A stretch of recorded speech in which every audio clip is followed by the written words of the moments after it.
नमस्कार दर्शक बंधु आमे आज डाली जातीय फसल रे पत्र हलदिया बा एई जो साहेबी रोग देखा जाए एहार लक्षण व एहार प्रतिकार उपरे जानिबा जहाकु कि इंग्राजी रे येलो मोजाइक भाइरस पल्स माने जो डाली जातीय फसल रही येलो मोजाइक भाइरस बोली कुहा जाए एहार सिम्पटम कौन कौन लक्षण कौन कौन एवं यार मैनेजमेंट बा प्रतिकार केमती करिबा से विषय रे ओडिया भाषा रे सठिक भाव रे जानिबा।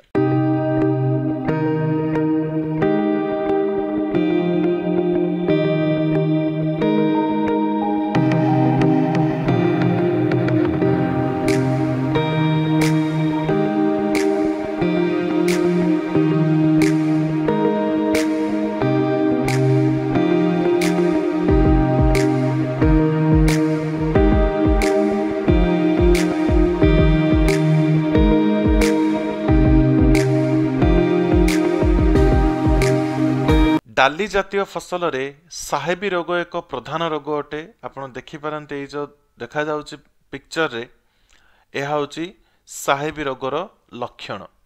सो एथरे कोन होची देखंतु एथिरे पत्र गुड़िक देखंतु गछर आग आडकू हलदिया देखा जे देखंतु हलदिया हलिया रहिची एवं मझरे मझरे आपणकर सबुज चित्रा मध्य रहिची। एहा परे कोन हुए पूरा पत्रटी व गछटी मध्य हलदिया पड़ी जाए एवं बेले बेले यह मरी जाए मध्य जदि भी बंची रहे ता हुए कौन हुए ताहले कौन हुए देखंतु सेतरे सुस्थ फल धारण करिवो नाही आपनकर जो फल डालीटा आसीबो सी आउ आसीबो नाही। एहा एक भूताणु जनित रोग माने एहा वायरल अफेक्टेड डिजीज एहा गोटे आपण देखंतु एही रोग जो भूताणु जनित रोग अछि एहा धळा माछी आमे जाहाको इंग्रजी रे कहू व्हाइट फ्लाई ताद्र ये कोन हुए ट्रांसमिट हुए गछरु गछ माने ए जो आक्रांत रोग सुस्थ रोग को संक्रमण होता है। तो यह एक व्यापक माने वेक्टर आमे जहाको इंग्लिश रे इंग्रजी रे सो धला माछी बा व्हाइट फ्लाई होची यार व्यापक ताहा रहला हमर लक्षण। वर्तमान आमे देखिबा आहार प्रतिकार कोन एही रोगर रक्षा पाइबा पई प्रथमे साहेबी आक्रांत न होइथिबा गछर बिहन रखिबा आवश्यक जो द्वारा कि यह संक्रमण होबो नाही। मंजी लगावा समय बिहन को माने विभिन्न प्रकार कीटनाशक पेस्टिसाइड इनसेक्टिसाइड द्वारा विशोधन कर लगांतु। 1 किग्रा मंजी को निम्नलिखित कीटनाशक औषध रे मिसाई आपण मंजी बुणंतु। कौन कौन आमे कीटनाशक व्यवहार करिबा देखंतु 1 किग्रा मंजी रे 5 ग्राम थाइमेथोक्साम 70 WS आपण देखिबे दुकान गुडी करे एहा क्रूजर नाम रे बिक्री होची किंबा 10 मिलीलीटर थाइमेथोक्साम 30 शतकड़ा एफएस एथिरे आपण मिसाई 1 किग्रा मंजी को मिसाई आपण मंजी रोपण करंतु। किंबा 5 ग्राम इमिडाक्लोप्रिड 70 WS गाउचो बोली नाम रे एहा नामित बिक्री करा जाउची किंबा 10 मिलीलीटर इमिडाक्लोप्रिड 48% एफएस रे धला माछीर प्रतिकार निमंते 3 पत्र विशिष्ट गछरे एकर प्रति 8 रु 10 गोटी हलदिया अठायुक्त जनता जहाँ आम कहूँ येलो स्टिकी ट्रैप बसातु जो द्वारा धला माछी माने हलदिया रंग को आकृष्ट होई छंदी होई मरीजिबे एवं एही रोग आउ व्यापिबो नाही।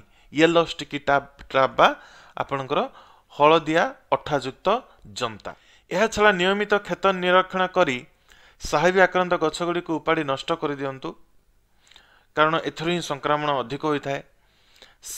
सारा क्षेत्र एकर प्रति 200 लिटर पानी रे निम्नलिखित रोग व कीटनाशक औषधर प्रयोग करंतु। देखंतु 800 मिलीलीटर किंबा 1 किग्रा लेकानिसिलियम लेकानी जैव विष एहा एक जैविक विष एहा रासायनिक द्रव्य नुह एक जैविक